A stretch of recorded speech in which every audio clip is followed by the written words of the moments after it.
തച്ചുശാസ്ത്രത്തിൻ്റെയും ദാരുശില്പകലയുടെയും മനോഹാരിതയിൽ നിറയുകയാണ് പത്തനംതിട്ട ഇലന്തൂർ ഭഗവതി കുന്ന് ദേവീക്ഷേത്രം. തടിയിൽ തീർത്ത അത്യപൂർവ ശില്പങ്ങളാണ് ക്ഷേത്രത്തിൻ്റെ നമസ്കാര മണ്ഡപം മുതൽ ശ്രീകോവിൽ വരെ ഭക്തിസാന്ദ്രമാക്കുന്നത്.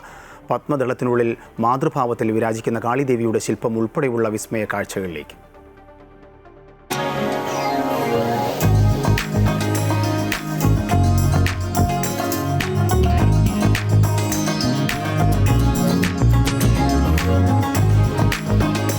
ഇലന്തൂർ ഭഗവതിക്കുന്ന് ദേവീക്ഷേത്രത്തിൽ ദർശനത്തിനെത്തുന്ന ഭക്തരുടെ കണ്ണുടക്കുന്നത് ഇവിടുത്തെ മനോഹരമായ ദാരുശില്പങ്ങളിലാണ്.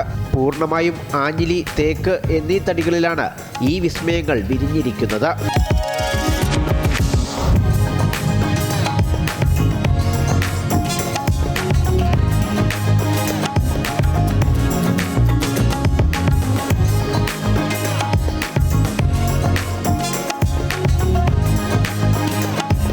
നമസ്കാര മണ്ഡപം, അഗ്രമണ്ഡപം, ശ്രീകോവിൽ എന്നിവിടങ്ങളിലായി ശില്പകലയുടെ വലിയൊരു ശേഖരം തന്നെ ഒരുക്കിയിട്ടുണ്ട്. അർദ്ധനാരീശ്വരൻ, ശ്രീകൃഷ്ണൻ, ഗണപതി, മുരുകൻ തുടങ്ങി പുരാണ കഥാപാത്രങ്ങളെല്ലാം തടിയിൽ ജീവൻ തുടിക്കുന്ന രൂപങ്ങളായി ഇവിടെ പുനർജനിച്ചിട്ടുണ്ട്. പത്മദളമാണ് ഹൈലൈറ്റ് വരുന്നത്. പിന്നെ കഴുക്കോലയിലുള്ള ബിംബങ്ങൾ, കഴുക്കോല ബിംബം വളരെ ചുരുക്കം ക്ഷേത്രങ്ങളിലുള്ള കഴുക്കോലയുള്ള ബിംബങ്ങൾ ചെയ്തു പോരുന്നത്. നമസ്കാര മണ്ഡപത്തിൻ്റെ കംപ്ലീറ്റ് ബിംബങ്ങളും ശ്രീകോവിലിൻ്റെ കഴുക്കോലുകൾ, ദേവിയുടെ 9 ആയുധങ്ങൾ.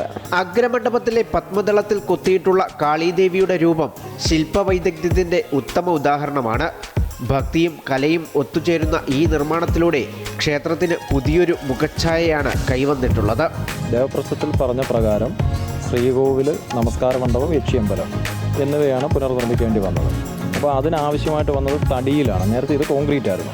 അപ്പോൾ കോൺക്രീറ്റ് ഇളകി തടിയിൽ വന്നപ്പോൾ ഈ തടി മുഴുവനും ഈ നാട്ടിലെ ഭക്തജനങ്ങളാണ് തന്നത്. അത് ജാതി മത വർണ്ണഭേദം ഇല്ലാതെ എല്ലാവരും, ഈ നാട്ടിലെ മുഴുവൻ ആൾക്കാരുമാണ് ഇത്രയും തടികൾ അമ്മയ്ക്ക് വേണ്ടി സമർപ്പിച്ചത്. നമ്മൾ പല അമ്പലങ്ങളിലും പോയിട്ടുണ്ട്. ഇത്രയും പണികളോട് കൂടിയത് ചുരുക്കം മാത്രമാണ്. നമുക്ക് ഇതുപോലൊരു ഗ്രാമത്തിലൊരു ക്ഷേത്രത്തിൽ ഇത്തരം കാര്യങ്ങൾ ചെയ്യാൻ പറ്റുമെന്ന് പറയുന്നത് ചിന്തിക്കാൻ പോലും പറ്റാത്ത കാര്യമാണ്. പടയണി പ്രാധാന്യമുള്ളൊരു ക്ഷേത്രമാണ്. തന്നെയല്ല, ശ്രീ ഭദ്രകാളിയെ ശാന്തസ്വരൂപിണിയായിട്ട് പ്രതിഷ്ഠിച്ചിട്ടുള്ള ഒരു ക്ഷേത്രം ചുരുക്കം ചില ക്ഷേത്രങ്ങളിൽ മാത്രമേ അതുള്ളൂ.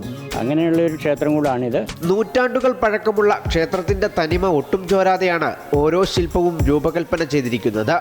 കൊത്തുപണികൾ പൂർണ്ണമായും തീരുന്നതോടെ ദക്ഷിണ കേരളത്തിലെ തന്നെ ശ്രദ്ധേയമായ ദാരുശില്പ കേന്ദ്രമായി ഇലന്തൂർ ഭഗവതിക്കുന്ന് ദേവീക്ഷേത്രം മാറും. അമൃത ന്യൂസ്, പത്തനംതിട്ട.